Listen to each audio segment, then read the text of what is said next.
podcast, everybody. Episode number 7 of Adept Change. I'm your host, Alex McMahon. I'm here with co-hosts Nick and Alan. Just the three of us today.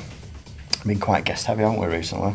We've been very lucky to have Lisa, Carl and Stephen on with us recently, but just us three today. So bit of a business update and plenty of questions as well from everybody. So first things first. A review of our reward and recognition. So we're past Q1 now. So Nick, if you could give us just a quick overview of what the categories are and what it's all about. Yeah, of course. So the Adept Awards we actually revamped them summertime last year with the culture committee. And what they decided is that we wanted to award staff in line with our values. So we have an award for each of the 4 values. The first one is delivering an A-grade service. The second one is people first. The third one is helping communities thrive. And the fourth one is acting with uncompromising integrity and honesty. And then there is a 5th award as well, which is a team award, because like you guys will know yourself, you get feedback about teams a lot rather than individuals. So what the culture committee wanted us to do is to break these down on a quarterly basis. So we have one winner per category per quarter, and then at the end of the year we'll have an annual event. So all the winners will come to a black tie event, bring the partners with them, or bring a guest. We can have a sit down meal, make it a nice luxurious night, and then award annual winners at the end. So that's planned for I think March, February 25, with the new scheme that sort of introduced at the back part of last year. Cool. So have winners been decided for Q1? They have. The winners are, and Alan, you might have to jump in and help me. So we've got providing an A-grade service was Bar Heart and Eastern, actually Leeds, aren't they? Yeah, Leeds Docks, yes. So do you want to say what they did? Yeah, so the guys were, I believe it was Baha was out on patrol. He was kind of called over urgently towards the canal side, where a elderly gentleman was in the water, struggling. He called for backup, so Easton, who was his shift partner, came to help him. They got the life. Is it buoy? Boy. Yeah. Got one of those. Threw that into the canal and safely pulled the gentleman out. The guys called the emergency services. They came down. He had, I think, hypothermia as well, so he was treated for that on scene and then taken to the hospital. So the guys pulled him, saved his life, Amazing. pulled him out of the water and saved his life. So really, really pleased and proud of the guys. Acted so calm and so professionally, and the feedback was that they treated the guy with real dignity as well, which was always nice to hear. So yeah, a very well done to Easton and Baha. So I think clearly deserved winners. Fantastic, yeah. And then we've got next one's people first. So that's Thomas. Yep. At Warrington. So remind us what he did, Alan. Yeah. So in a similar context, really. The gentleman was waiting for a bus, sat on a seat. Unfortunately, suffered a substantial and major heart attack. Fell back off the seat, smacked his head on the floor, and was unconscious. And the security team, Thomas, ran over, dealt with the individual, put him into a recovery position. Unfortunately, his heart stopped beating, so he resuscitated him. They were doing CPR for quite a while. Yeah, it was ran about 20 minutes, I think, between the call being made to the emergency services and the paramedics turning up. And in that time, they kept him going with CPR. And to be honest, the feedback from the hospital was that they gave the gentleman the best chance of survival possible by keeping him going. So he had made a major heart attack and head injuries as well. So yeah, again, very, very professional, well handled, everything by the book, and an absolutely delighted customer. Provided feedback as well. And then we've got, so the next one is helping communities thrive. So the winner for the first quarter is Paul Howard, who's been on the second podcast, wasn't it? So Paul's been awarded this really for all the work he does with the Scouts. So I think I was trying to think what day we're on today. I spoke to him the other evening. He missed. He's a big Arsenal fan. He missed the Arsenal game because he was over with the Scouts, and he gives up a lot of his time. We've sponsored an event in a couple of months' time, which I said the three of us would go down to for a couple of hours one Sunday. So he's won it for helping communities thrive, and then the final one, acting with uncompromising integrity and honesty. So we've got Paul Burrows and Faisal Iqbal. Yeah, but effectively they intercepted what turned out to be a drugs delivery. Oh, really? We have a substantial amount of narcotics, namely cocaine. We obviously dealt with the situation professionally and reported it to the police, the clients, etc. Feedback, again, great feedback from the clients about that. But it was very, very well handled, very professionally handled. And then the final one was the team award. So that went to the cleaning team at number 1 Spinningfields. Yeah. One of the largest occupiers in number 1 Spinningfields is PwC, and they had a big event on. I think the feedback we got from them was amazing regarding the cleanliness of the building, and then there was quite an important audit at a similar time. And again, the feedback was absolutely amazing. So we've already told Michelle Withers, who's the cleaning manager on there, that we wanted to do something to thank the team, and she's come up with all these ideas, hasn't she? So she asked me to take them all to Crystal Maze, which was going to cost thousands. There's that many of them. And then she decided she wanted to go for a Chinese, but then they couldn't agree a date. And then she said to me that she wants to come on the podcast. She phoned me up. So there was Michelle and Sarah, who's the supervisor. They phoned me up, giving it large, saying we're going to come down to the podcast. So we record this in Leeds, put us up the night before in a hotel. We'll go out, have loads of drinks. She wanted everything. So I sort of said to her, "You're only 45 minutes up the road. You don't need hotels and stuff. But come down to the podcast, and we'll take you out for lunch afterwards." And then Michelle, I know she does listen and watch the podcast, so she bottled it, and she's sort of backtracked and said no. So we'll see. Maybe a future episode. Now I've said she's bottled it, she might change her mind and come back. I think with the team now, they're an exemplary team, and they've got lots of positive feedback, don't they? So no, they're really good. They're really good, and it is. If you walk in that building, it's absolutely spotless. So they do a great job. And Michelle oversees 2 buildings that Adept clean, and I think both of them are immaculate. Yeah. Eat your dinner off the floor. They're that clean. So let's see if she comes down on a future podcast. But yeah, they're the winners, and of course they get a monetary prize at the same time. So we'll get that done very soon. Very good. Oh, that's really good. That's really good. So we're going to be doing that every quarter. So if there's any colleagues or clients listening, and someone does something extraordinary or is just generally very good, just send something through to one of us three or whoever your line management team is, whether that's Jordy and Chelsea or Mike and Nicholas. And Ramona now. And Ramona now as well, yeah. Which is a nice little segue into the next part of the update. So we were going to look at just a little bit of a business review of the year so far, new contract wins and stuff like that. So I'll come to you because you've recently got a signed contract for quite a significant bit of new business. Yeah, so we got a signed contract this week for FI Real Estate, which is a Chorley-based company with a substantial footprint across the country.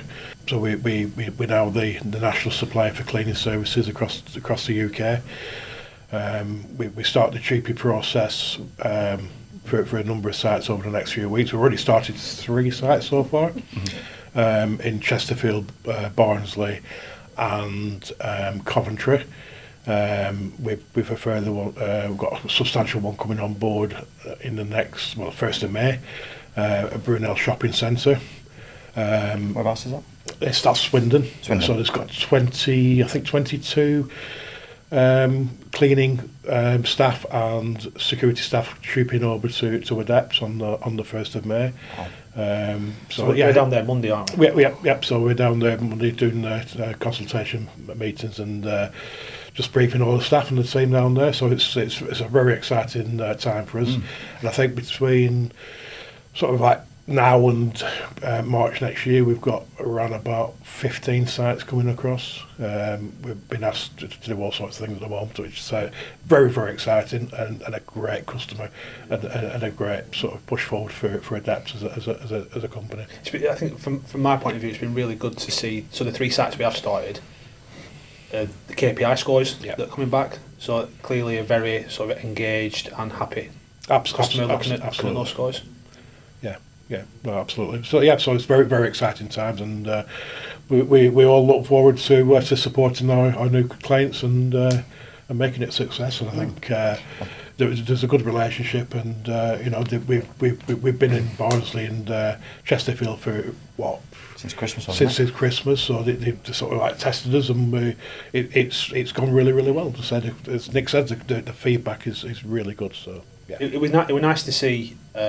2 of the ladies from Chesterfield and Barnsley, I think from Chesterfield and Barnsley, who transferred over on this contract. So they were on the induction last month. Yeah, Dana and Heather. And I said to Alan afterwards, I said, have you been paying these guys? Because I always say to him, like, what do you think about Adept? How's it been? And it was sort of the best answer ever they could give. They were just... Yeah. Infused. Yeah, I think it underlines our core values as a company. People first, and I think in a lot of respects that's what they've been missing. And we've kind of sort of set the standard for the contract going forward. So. I suppose that's where Ramona came in as well. Of course, yeah. So Ramona joined us. So last month, her background is cleaning effectively. So she'll be managing a big chunk of that portfolio. Mm-hmm. She's based in the south as well, isn't she? Yeah, she is. And that's very good. That'll hopefully ease up your mileage. Yeah, we'll see. So next will be around charity events. So what we've got locked in so far, and if people want to get involved, how can they get involved? And I know. I mean, we touched on Dragon Boat in the previous episode with Steve. Well, I've upped the boats to 2 boats now, and I'm getting a bit worried that we won't be able to fill them. So we do need, if anyone wants to join us, they need to shout out quickly, otherwise I'm going to give a boat back. So we've got 2 Dragon Boats for the Dragon Boat racing in Leeds on the 29th of June. We have got some places put to one side for Tough Mudder, which is also June, I think. It might be July, but it's either 2 weeks either side. That one in Manchester? That's in Manchester at Heaton Park. So that's another one that's on the plan. We're pushing ahead with plans for the 12 days of giving in December. So there's a lot of things happening over those 12 days. We're going to be a bit smarter about it this year, and there's a lot more people wanting to be involved in it. I know on the COA, I've got a couple of events coming up in the second part of this year. So again, we'll be involved with that. Did they ever give a total on what the gala raised? I'm sure there is. I feel bad that I don't know the exact figure, but I'm sure we can find it. Yeah. I mean, our contribution to it was probably 3,500, so it's something we're really proud of. We've got the Scout Camp coming up in the summer as well, and there'll be more, no doubt. We've always got people coming to us asking us to join in on certain events.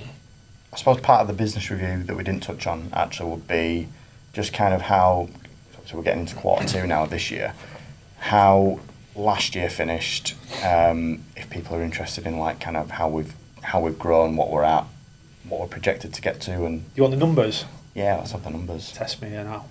So what did we end? What did we exit?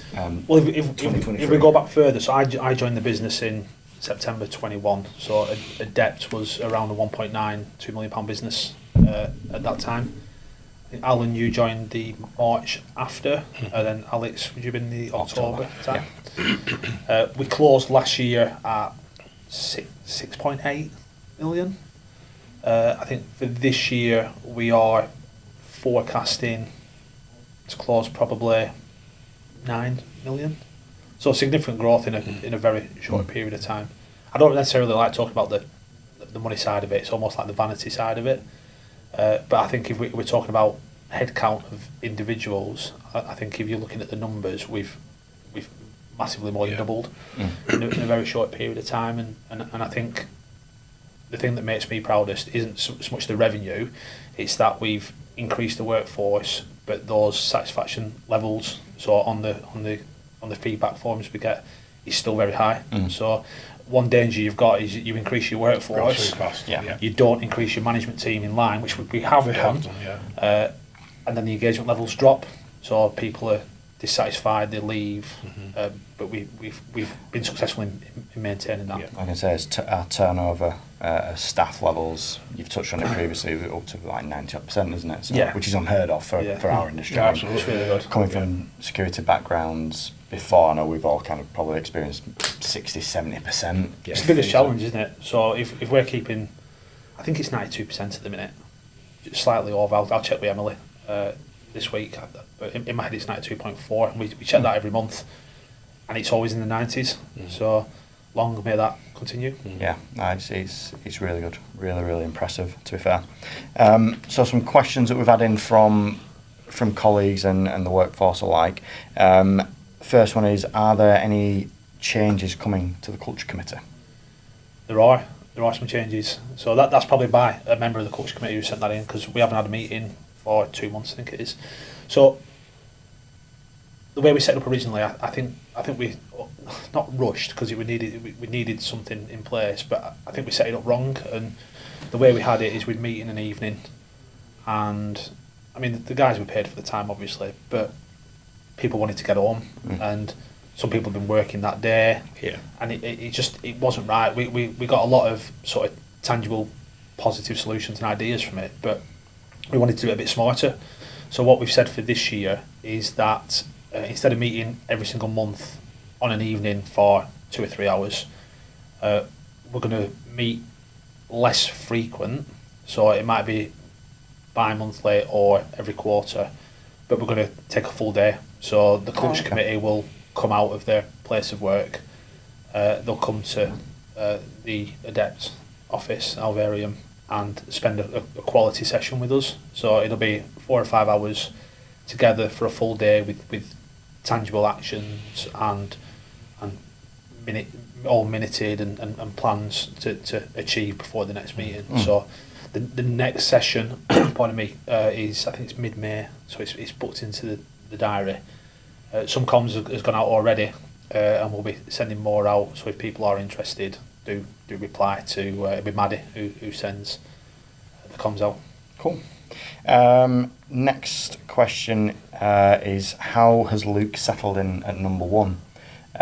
So for those who don't know, Nick, you mentioned it, I think it was episode 3 actually, about going into partnership with the Down Syndrome Association, and we identified someone to come and work for us. So so he's had a taste today where he came and met everybody prior to starting work. Then he was back in again for a training session, which coincidentally linked with Easter, so I think he came for an Easter egg more than anything else. And then he actually only started last week, so it was his first. He's only done 1 full day with us, but he absolutely loved it. I think we were not nervous, but we wanted to see what Luke was comfortable with, and being on your feet for 4 hours can be challenging, but it was just a bundle of energy really. Fantastic. And he's already a very, very popular member of the team. We had an occupier put a post out on LinkedIn that they'd met Luke, and they said it was really nice to meet him, and the feedback's been really good. So he's back again next Monday. So he'll be working for us every single Monday. But he's back again next Monday. We've promised him he can have a McDonald's breakfast, so we'll get that all lined up. We planned it for his first day. He had his breakfast when he came, so it's sort of I'll blame Paul Howard for that, for not letting me know. But we'll do it next week. Obviously, make him feel as a valued member of the team as he is, and like I said, he loved it. He was very, very happy, very popular member of the team. Very good. Next question that's coming is, how is the podcast being received, and do we have plans to keep doing it? Well, you can tell us how it's been received, because you can I mean, you've got a few stories when you got recognised, haven't you? Yeah. So I think overall the feedback has been overwhelmingly positive, whether that's from colleagues, from people working on the front line, or clients, or just people that we know in the industry. So I was down at Leeds Dock earlier this week, and Johnny Andrews, an ex-colleague of ours from Securitas days, spotted me at the other side of the boulevard, came over, and we had a little catch up, and he said how much he enjoyed the podcast, and That's good. which is really good. There's been some negatives with it as well, the odd, stupid comment, and I saw because when it first started, there's like you keep checking how it's doing, and you're asking staff how it's going, and then when it first went on YouTube, I went on and some numpty put a comment like, "Why would I watch this?" Or I can't remember what he put. And it's like, you're taking the time and effort. Yeah, and it's just sort of things like that just drive me crazy. There's loads of stuff I don't want to see online, so I don't look at it. And if it comes up on a feed, just ignore it. Yeah, absolutely, yeah. But the fact that he took the time and effort, and it's like you see his name, and then you're sort of like, oh, I recognise that name. And you go on LinkedIn, and he's a police officer. It's like, well, come on, mate, you should know a bit better. Grow up a bit. Like, cyberbullying. Yeah, effectively it is. And then you sort of see who he's connected to, and you go, all right, you're with a certain group of people who I won't say anything unprofessional on a podcast, but it's like just let it go. Let it go. Yeah, let it go. Yeah. But yeah, overall, it's been really well received. The viewing figures on YouTube are kind of what I'd expect to see for a startup. So we're not going to be retiring on the money that we make off the channel. But can you make money on it? You can make money. Yeah. Once it hits a certain amount of views, it becomes monetized. But we're way off that yet. But no, I mean, there's a good amount of subscribers. Like I said, for the fact that we've got 4 or 5 episodes out there. You can dive into the analytics of it. So of our current audience, only 30% are subscribed. So if you're watching and you're not subscribed, hit that subscribe button, and you won't miss any videos. The retention of the viewer is really good as well. So when people start watching it, generally watching a significant, if not all of it, they're not clicking off after 2 minutes, which is really good. And James and Dave, who produce the podcast for us, shout out Yorkshire Podcast Studios, by the way, for the great setup for us so far. They send me the listening figures on like Spotify and Apple and stuff like that, and again they've been really, really positive. So it's not as if we're talking to an empty room and no one's listening and no one's watching. So I think what we've been talking about off podcast is to probably get to maybe 10 episodes, have a break for a few weeks, and then come back early summertime and pick it up again, which is a nice little segue to the next question of what guests have we got planned upcoming. So I know between the 3 of us, we've got a lot of conversations ongoing with different people. I, in particular, am very excited for the next episode, which I won't give anything away on here, but make sure to tune in to that one, any animal lovers out there. But yeah, we're having, who are you reaching out to? Yeah, so we're looking at bringing someone on from the Greater Manchester Good Employment Charter. We've been talking to the Real Living Wage Foundation as well about bringing someone on from there, perhaps Sophie, and then Ian from the Great Manchester Good Employment Charter. That's the plan. We've discussed different clients we could potentially bring on as well. I know you're going to reach out to Jane at Rochdale. Not meaning to name drop her to put pressure on her to come on, but I think she'd be a really interesting guest, especially around health and well-being. You see a lot of stuff she puts on LinkedIn, so she's a big advocate. So that'd be really good. We spoke the other week about getting one of these auditors on.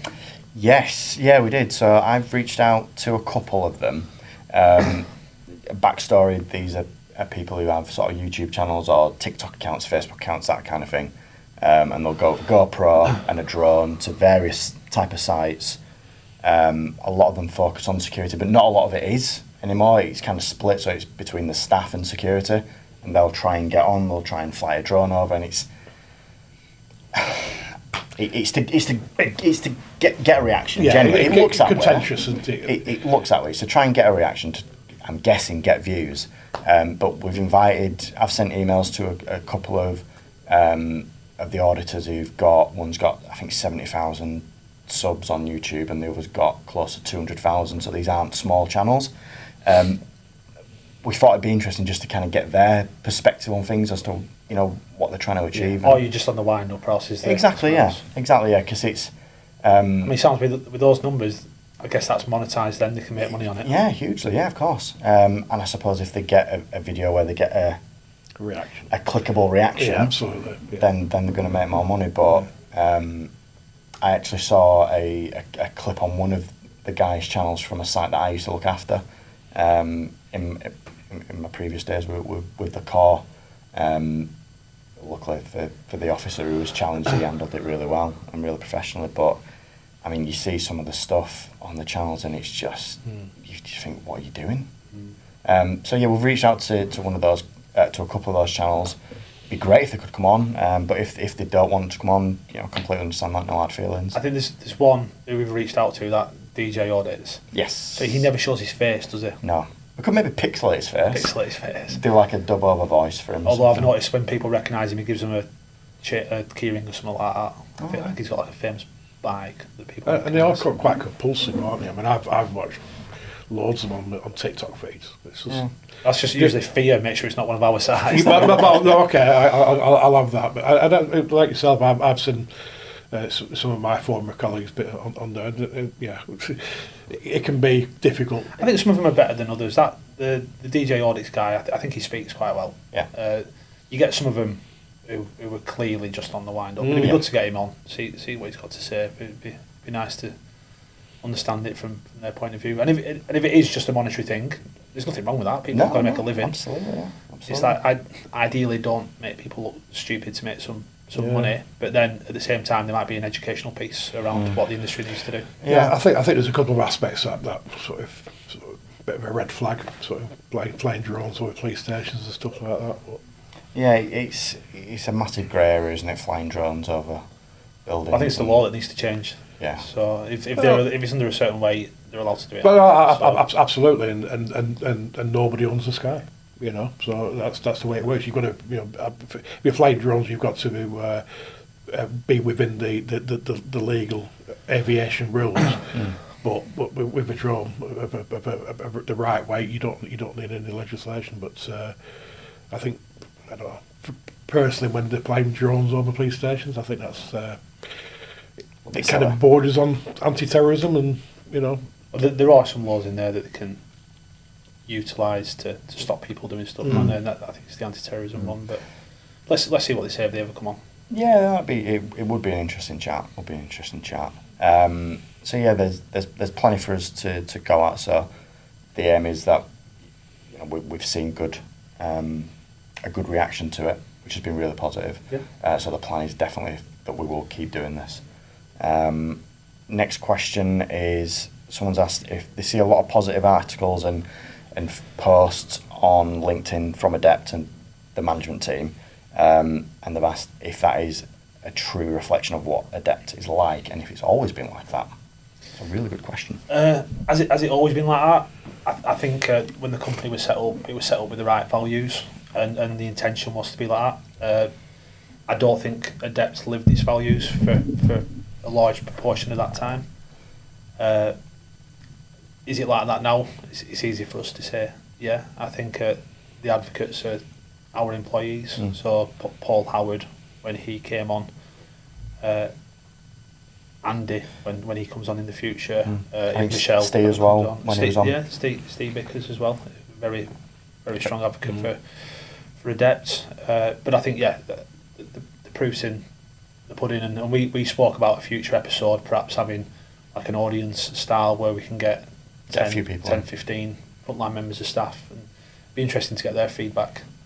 So you probably, everything you see online, 50% of it's probably true for most companies. I'd like to think that the other 50% were probably 45% positive. There's always going to be some negatives with every business, because you're dealing with people. Yeah, of course, yeah. Can't get everything right. Yeah, and that's sort of managers, directors, security officers, cleaners. People make mistakes, so nowhere is ever going to be perfect. But what we try and do is mitigate those mistakes and be as positive as we can. How you react to those mistakes and put it right. So. Yeah, of course. Like, security, you're always, every security company has had a security officer sleep on a night time at some stage. Absolutely.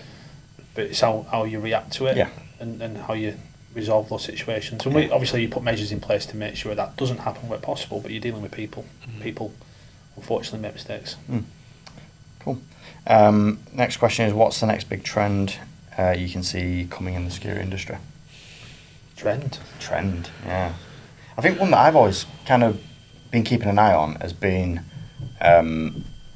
like companies and offices having drones. I know we've just been talking about that a minute ago. But like that seems to have been on the horizon for years and years and years and years. I think drones has got its uses, and we worked together with drones before, and they are restrictive, and the cost aspect is massive, isn't it? It can be really expensive. Although they are dropping, and a lot of the drones these days they're coming down in size, and micro drones, etc. You can use them inside, you can use them outside. I think. Sorry, I was just going to say, so a couple of things for me. AI, artificial intelligence, in the security industry is massively at the forefront, and we're talking about that a lot now with the new control room being developed, and also robotics. And I've been doing a bit of research recently on robotics, and some of the technologies out there are quite space agey. Quite, when you start looking at them, they're amazing, absolutely amazing. So I'm always dubious with stuff. It's easier for us to say the control room because we're just having a new control room built in Manchester, which we've invested massively into. But like drones, I remember a few years ago we got a drone placed on a site in the northwest, and I was always nervous because this drone was 25k to purchase, and then the training was massive as well.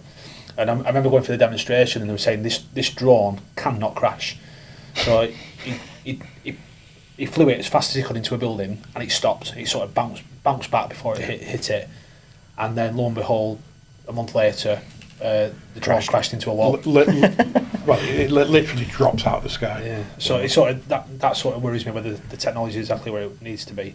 But one thing we looked at about 18 months ago is we spoke to a Danish company about drones, and whoever knows the actual legislation will probably say I'm talking nonsense because I don't really know what I'm talking about. But what they said to me is one of the rules at this minute in time is you need to have line of sight. But in Denmark, they were looking at with removing that rule, so effectively you didn't have to have line of sight. And in my head, I had this idea that we could have a drone or drones located and call in alarm and response. So we have a really good turnaround in Manchester. We probably react within 12 minutes. Yeah. I think industry standard 60 minutes. You could almost have an alarm go off and use a drone from a control room and get a drone there within minutes. And I had sort of this idea: is this where it's going to go to? And I've spoken to the company a few times since, and I don't think it's took off in Denmark how they wanted it to. Right. But what is it? The drone takes the keys and meets someone there. Well, I mean, theoretically, that could absolutely happen because Amazon are doing a lot of research with drones at the moment and deliveries. So there's no. Where's the keys? All the keys? They're going to pick one up. Somebody has to give it to the drone, obviously. Yeah. Don't go into a cupboard and get one out. Yeah, but in my head, the way it would work is we know from our stats how many false alarms there are. Yeah. And it may be that the drone can establish it's a false alarm. Absolutely. Yeah. Stop the clock effectively, and then if someone physically needs to go there to reset it, they physically go and reset the alarm. But we can see whether it's an or it could be that initial check to see if there's any obvious signs of a break-in, and then the control room can contact the police straight away. We've got a confirmed entry. Yeah. But I don't know. I have loads of stupid ideas. It's probably another one for the pile. I think it's logical. I think eventually that sort of thing will come, whether it's now or 10 years' time, it will come. Yeah, there'll be changes for sure. There's the security exhibition, isn't there? The NEC, is it next month? We should actually probably go at some stage. I keep saying that, though, don't we? It's just, and again, if anyone's watching this, they'll probably say I'm talking nonsense again. But I look at it, and a lot of the things that are being exhibited are things that we talk about the client, the providers with direct, so we know a lot that's happening. It just seems time out of the business at a cost to walk around and say hello to people I used to work with over the years. Especially at the moment with that much going on, it's difficult, isn't it? So the frustrating thing is, I mean, you can tell by my accent, I'm just an out-and-out northerner. Everything's very much, this is probably NEC, is it, Birmingham? Yes. But it's very a lot, especially in the security London-centric. industry, are south-centric. Yeah. So I got invited. I got invited to an event the other day. You look at it, it's like London. I've nothing against London. It's like we'll spend a lot of time in the south, but it's like have some events up north as well. Yeah. Next question, second to last one, is most frustrating part of your job? Looking at them. No, I think really lucky. I think Adept, we've been able to sort of mould Adept the way we think it should be. Again, not perfect by any stretch of the imagination, but we have the same frustrations that everyone's got. I think you work for a massive company, and you have frustrations that you have to go upon tier for approval of stuff. Yeah. And you work for a smaller organisation, you have a bit more flexibility, which is great. But then on a lot of occasions, it's like, who's responsible for this? It's like, you are. Great. Who's responsible for this? You are. So it's sort of this frustrations, whatever company you work for, whatever role you've got. But I think in general we're quite lucky. Cool. Al, any frustrations for you apart from working with me and Nick? No, I absolutely love it. I think I said to a former colleague a couple of weeks ago that to have a say in the direction of a company like Adept is massive, and working with the people that we've got within the team is amazing. And honestly, it's changed my life. I've absolutely relished the opportunity to join, but it was difficult to start off with. I'm not saying it wasn't, but I think over the last 18 months we've really made some major steps forward, and That's been really good. The culture and the direction of the company is fantastic. Love it, absolutely love it. So you always give a really nice answer, and I'm going to give another answer then about frustrations. Some of the guys in the office not making words up or saying things that didn't make sense. It's Yeah, like we had that this morning. well, Nick Smith comes to mind because he was saying to me about tamping. And I'm like, tamping's not a word. I don't even know what context he used it in, but it's something to do with being tamping. It's something to do with banging the floor or something. Is that Welsh ring? I think it is a Welsh. The other one's a Welsh thing with Chelsea. Were you two? No, where to you at? Were you two? Yeah, okay. And I'm like, that don't make any sense. Yes, it does. We had that on the phone with Chelsea this morning. It was like, where to you at? Where are you at? Where are you? But no, frustration's minimum, to be honest with you. There'll be things that drive us crazy every day, but I think in general we're lucky. Very good. Final question. You can dodge this one if you want, but it asks, have you ever been involved in a toxic work environment? If so, what it was like, how was it fixed? I mean, I think toxic's a very strong word sometimes. I've been in a professional career for 21, 22 years, and across that entire sort of journey you meet some really, really good people, and you meet some vile people sometimes, and I think if you're in a position not to work with those vile people, don't work with them, and if that means you leave a business because of it. I mean, there's a saying that people don't leave bad companies, they leave bad managers. So if you're not happy, it's easy to say, but I've left a job before because I didn't like a manager. My manager changed. Manager before, absolutely loved the guy, and then he left the business, and the person I reported to, not necessarily a bad person, but I didn't agree with the way he worked, so I left, got another job. And I think on the other side, if you have, I remember Gareth Ward actually years ago said to me, there's 4 types of people. There's sort of people with the right attitude who aren't necessarily capable, and it's sort of, you go through all 4, and there's people who are really capable but don't have the right attitude, and if you've got someone in your team who doesn't have the right attitude, then they're not worth being part of your team. I'd rather have someone with the right attitude who doesn't necessarily have the capabilities, because you can get them, You can train them and get them there. Capture an But attitude. it is all about culture, and it's the buzzwords, aren't they? We've got a strong culture, and look at our values, and every company in the world has got values and culture, but if you don't sort of live them, or you can say, look at this, we've got on our website, look at our culture, and then you treat your cleaner like garbage, or one of your security personnel needs something and you don't care, or else you sit in an office and ignore them for 10 hours a day. So you just need to make sure you surround yourself with the right people. So answer, yeah, been involved in businesses, a culture that I didn't agree with, and you either deal with it or go somewhere that does have your values. Interesting. Yeah, I'm personally, in security industry for 30 years. I'm sure you'll see your fair share. Probably a couple of points in my career where I had issues and it substantially affected my mental health at the time, and I think that's something for a subject in the next few weeks or whatever, perhaps. It was very, very difficult at the time. I had some personal issues, but I was put under a lot of other stress, unnecessary stress at the time, completely unsupported. It was a period in my life. I'm a very, very stubborn person, and I've not had a day off sick in those 30 years. And I was very, very close. Very, very close. But ultimately, it's people, not companies, isn't it? So you absolutely. You worked for the same company for a long time. Absolutely. And I worked for the same company for a period, and I think in general, I think it's a good company. Yeah.